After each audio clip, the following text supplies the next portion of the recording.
God is the Father of spirits, as we see in Hebrews 12:9. Now, could things be happening in the physical to show us what's going on in the spiritual? Yeah. As it says in 1 Corinthians 15:46, first the natural, then the spiritual. So if they're building up a third temple, you got to understand your temple is being built. If they're preparing to sacrifice a red heifer for purification, you got to understand the purification is about to come to your temple. Many things in the Old Testament was a type and shadow for us to understand things in the spiritual.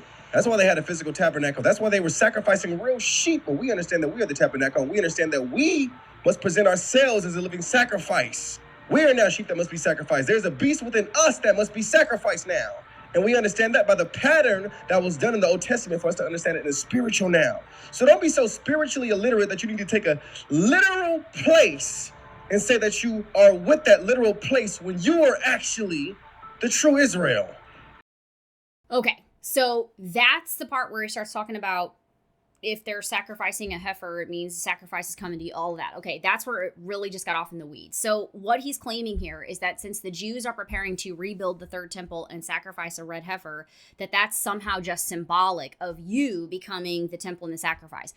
Which, by the way, just yesterday alone, when this is being filmed right now, they had a sacrifice picture that went out all over the interwebs yesterday of a red heifer. It was not a pure breed. But guys, this is not a symbolic thing for us, okay? There is a whole bigger picture here to what's going on over there.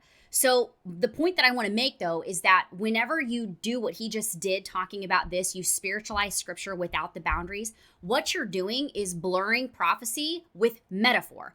And what happens when you do that is that nothing means anything that it actually says anymore at all. So let's actually get some clarity around the literal temple prophecy, because you do need to understand that this is not a spiritual thing. It ain't a spiritual thing. Let me say it this way. It ain't a spiritual thing in the way that he's talking about it.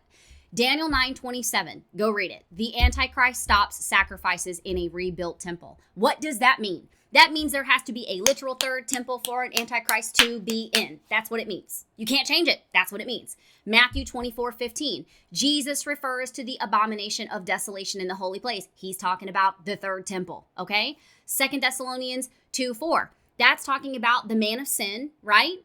The son of perdition, sitting in the temple, declaring himself as God. That means there has to be a temple. And then Revelation 11:1-2, John is told to measure the temple.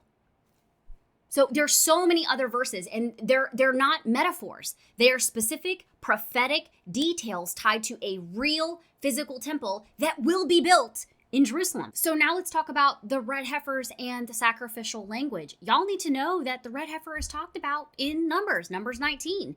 The red heifer was for ceremonial purification. The whole ashes and all that. I have so many videos on this on my channel. You can go search for them. I'll even link a few for you. And then you have Ezekiel 40-46, which details the sacrifices in the millennial temple when Jesus is here reigning for 1,000 years in Jerusalem, okay? And so the point that I'm making is simply that what Isaiah is saying, that, talking about the sacrifices and whatever, that we're the sheep that must be sacrificed, it's really not, it's theologically wrong. You are not your own sacrifice, first of all. Jesus is. He was a sacrifice for you, so that's a full stop. But essentially, I would make an analogy such as this. It's like saying that since Jesus is the bridegroom, weddings don't matter anymore. That's kind of what it sounds like it's saying. So we don't cancel the physical because something might have a spiritual meaning. We can honor both. And a lot of times in the Bible, especially when you look at things, there is a dual meaning. There is a dual something going on, and you need to take that into consideration. So what I would say here is that I love Isaiah's passion. I do. This is one of the reasons why I connect so much with what he does. I love his passion. I really do. But here, in my humble opinion, it's not honoring scripture. It's actually flattening it. It's taking apart the meaning. And prophecy doesn't just vanish because there is some type of spiritual layer within it. God works in layers, y'all. And he does not work in contradictions. In fact, let me say it this way. He never works in contradictions, ever.